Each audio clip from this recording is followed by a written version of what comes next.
Ко мне детей часто на прием приводят с темой аденоидов. Это увеличенные лимфоузлы. И, как я уже говорил, один из слоев кишечника – это лимфоидная ткань.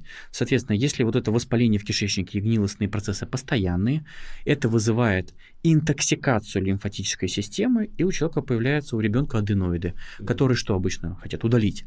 Но если мы начинаем работать с кишечником, с иммунитетом, иммунитет в том числе в лимфатической системе находится, а увеличенные лимфоузлы, они как раз и говорят о том, что иммунитет напряжен. И здесь нужно не удалять аденоиды, а разобраться, а где же причина, которая отягощает увеличенные лимфоузлы. Поэтому кишечник даже будет влиять на лимфатическую систему.